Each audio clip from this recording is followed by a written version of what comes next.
pad.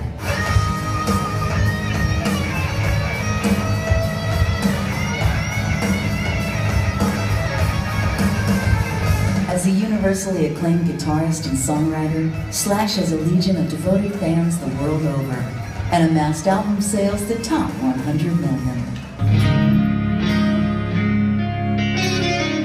Born in England to artistic parents, Saul Hudson moved to Hollywood's Laurel Canyon when he was young, literally growing up on the Sunset Strip. Nicknamed Slash because he was always on the move, the moniker stuck, and a legend was born. After forming an early band with schoolmate Steven Adler, they eventually joined forces with like-minded denizens of the Strip's burgeoning rock scene.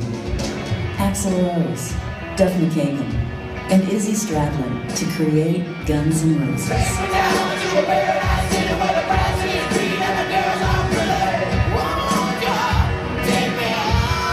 The band began playing local venues, touring bars, and opening for larger acts throughout 1985 and 1986. So I was definitely into the sort of like crazy live performance kind of thing. And also about the energy of the band playing together and solos that were in context of the song. It was during this period that they wrote most of their classic material. Their reputation soared. They signed with Geffen Records and were tagged the most dangerous band in the world.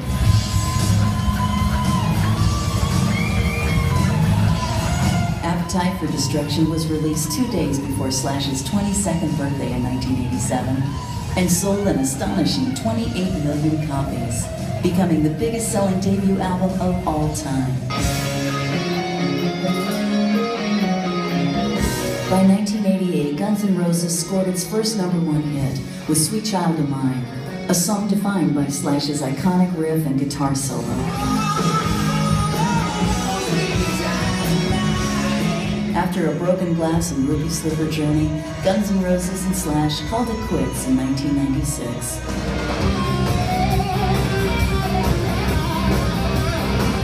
Slash focused on his side project, Snake Pit, and also became an in-demand session musician, recording and performing with the likes of Alice Cooper,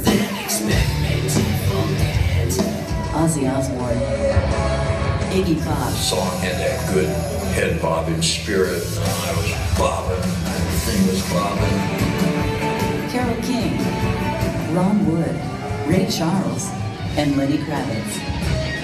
In 1990, Slash began a long association recording and performing with Michael Jackson. Please welcome Slash! His charm and charisma have made Slash a popular television guest and persona. You see, instead of using a backward slash, we use a picture of Slash, the rock guitarist. That's a forward slash. Backslash would be this. In 2003, Slash began a new project, Velvet Revolvers.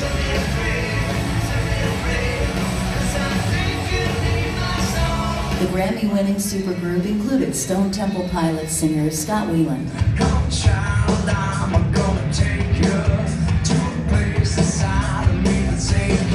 and former Guns N' Roses bandmates.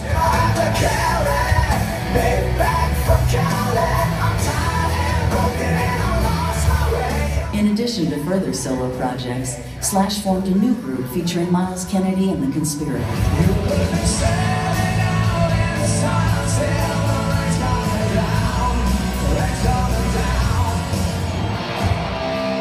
They recently unleashed their top 10 new album, World on Fire, marking Slash's third straight album to debut in the top 10. Over the years, Slash and Les Paul cultivated a close personal relationship.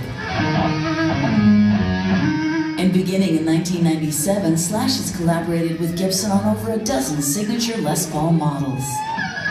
And the list of personalized products doesn't end there. Recognized by Rolling Stone, Guitar World, and many others as one of the greatest guitar players of all time, Slash. Among Slash's numerous honors is a star on the Hollywood Walk of Fame. Guns N' Roses, Slash. And in 2012, he was inducted into the Rock and Roll Hall of Fame. The thing that keeps me doing it is the same thing that got me started in the first place. I love music, I love everything about rock and roll guitar. As a leader in numerous philanthropic efforts, Slash works hard revitalizing music education in public schools, establishing environmental welfare programs, and especially aiding homeless youth.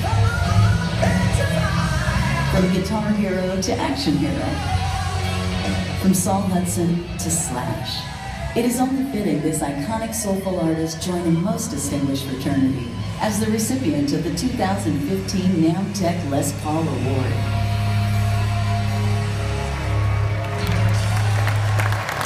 Please welcome the Executive Director of the Les Paul Foundation, Mr. Michael Braunstein.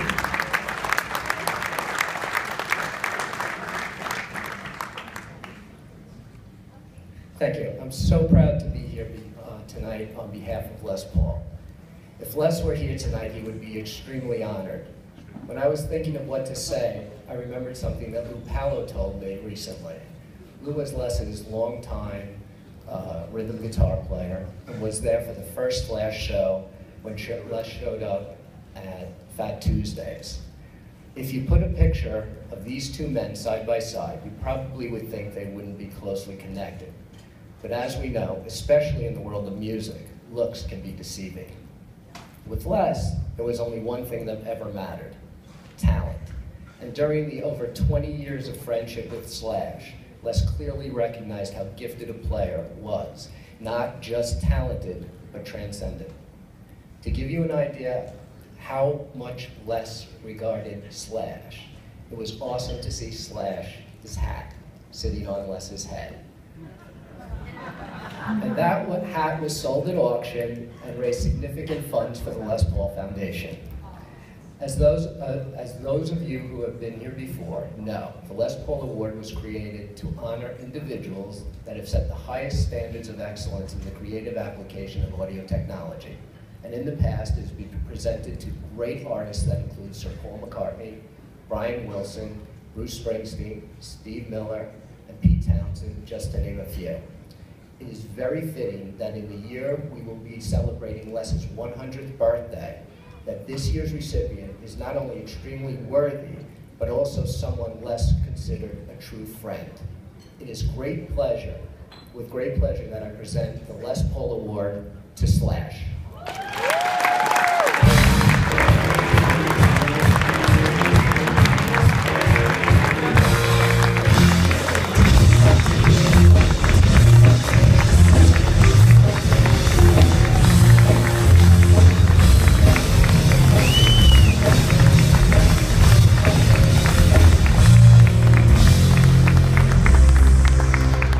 Hey, well, obviously I'm not Slash, but I'll do my best. Anyway, the first time I heard Slash was Appetite for Destruction. Look at that.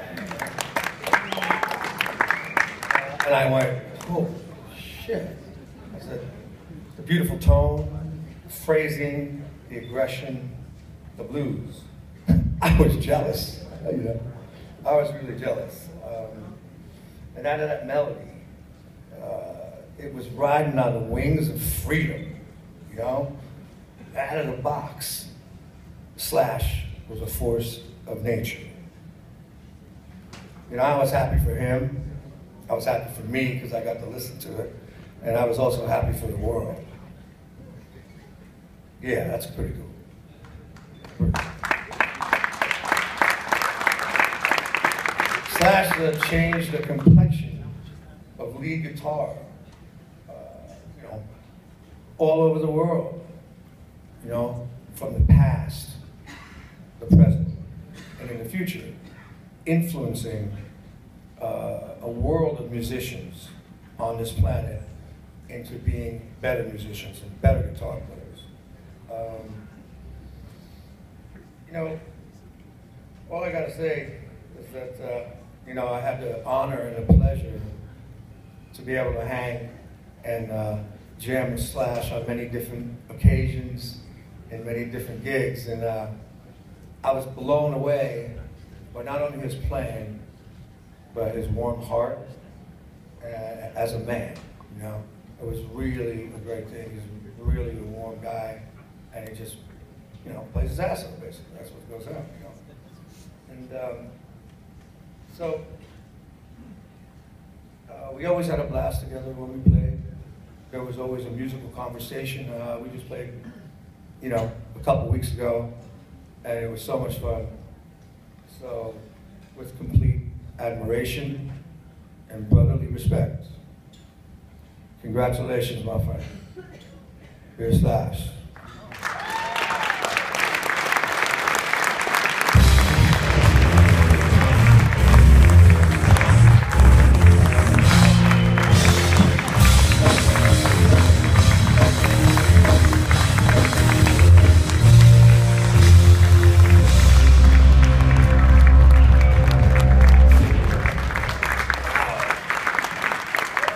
All very, very humbling.